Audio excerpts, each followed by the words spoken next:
Hey guys, Lou here from Triumph Strength Project.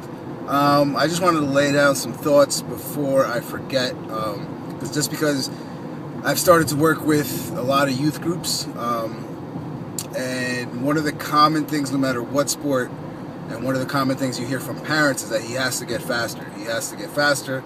Do you guys do specific speed training? Do you do any agility training? And the answer is yes, I do. But they don't really, since they're not coaches and they don't understand how the real strength-speed relationship is correlated, they think at times that there's facilities out there, especially bigger facilities, that start them right away with doing all type of, single leg dominant agility work, hops, bounds, skips, which is all needed for athletic ability. But they have them solely doing that in all different directions, and we're around cones, blah, blah, blah. What they're missing there, the big, huge part of increasing speed with especially a youth athlete, is getting that work capacity up. That's phase one. After phase one of building that work capacity, and then having him be able to increase his strength levels and use them in the right direction, is then actually teaching compound movements or teaching the bigger lifts on a smaller scale, or just regressions and progressions too.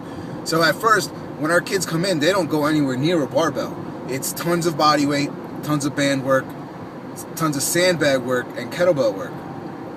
And I'm laying down the foundation of the movements that we're going to do. We're going to learn how to hip hinge, we're going to learn how to lunge, we're going to learn all the different families, the squat pattern, push pattern, pull pattern.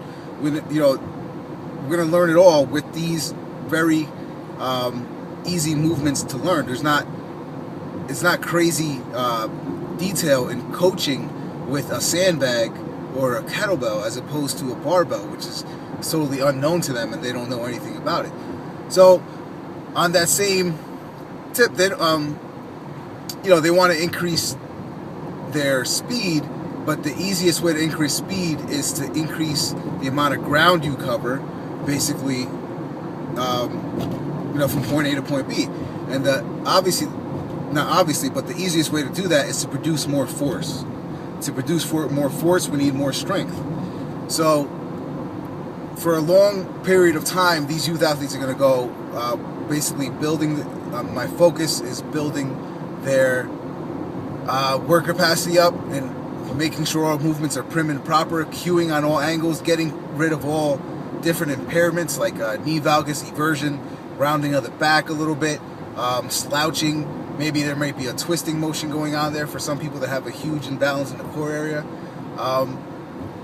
And then we're going to, like I said, lay down the foundation with that, then increase that with using the best tool of all, the barbell, to increase maximal strength.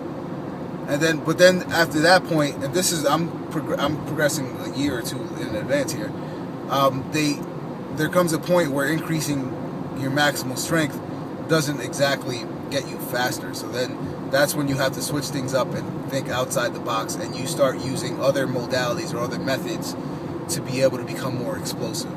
But that is going from literally beginner stage of never touching a weight really systematically to what we call training years. And you're talking about a person could be 22 years old but have 2 training years, because their body, that's the adaptation age, or that's what we call the training age. So their training age could be 2, and that's 2 or 3 years, and this might take you a while to get to them with that level, but then you're going to have to use other stuff to get them better. I've seen huge increase in my athletes' performance and how they feel and move and blah blah blah when I increase their maximal strength once I'm past that work capacity stage, and I also make sure that the mobility, flexibility, and that they are moving correctly. That's when you see the biggest carryover. So when I've seen the biggest carryover, from that point when their numbers are tested, and they're not exactly getting any better or moving any direction, that's when you got to start changing it up, and that's when you really got to start learning your stuff as a coach, as how to use dynamic effort with bands, chains, releasing techniques, and whatnot, and basically produce a lot of force from a dead stop position. And basically in dynamic movement also, basically moving a given load from point A to point B as fast as possible. And that's one of the methods that you'll get them to be produce more force, or get their body acclimated, or train their CNS to fire on all cylinders, perhaps. So key points is, I have to educate the parents a bit and tell them how it really works and what the biggest crossover is. For the coaches, you have to know your shit. You have to know your stuff. Make sure that they are still getting tons of movement work in. At the same time, don't go crazy with it.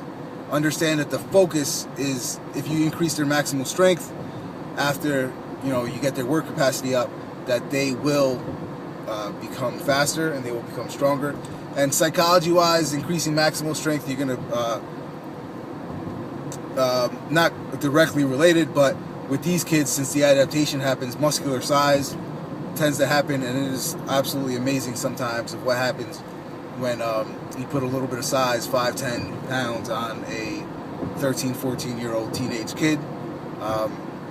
It works wonders for their self-esteem and how they look at themselves, and it's funny to me because I remember being that young also. But it's just a little rant about speed, the strength and speed side of things with youth athletes. So if you want more info on it, check out the blog, TriumphStrengthProject.com. That's the new project going on. What's been our tried and true method, JVHPerformance.com, is the first facility. That's been going on for about 3 or 4 years, almost 4 years now.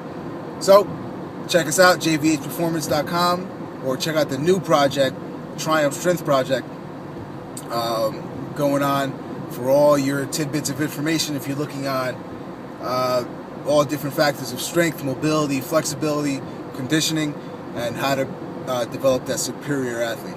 Till later, Lou.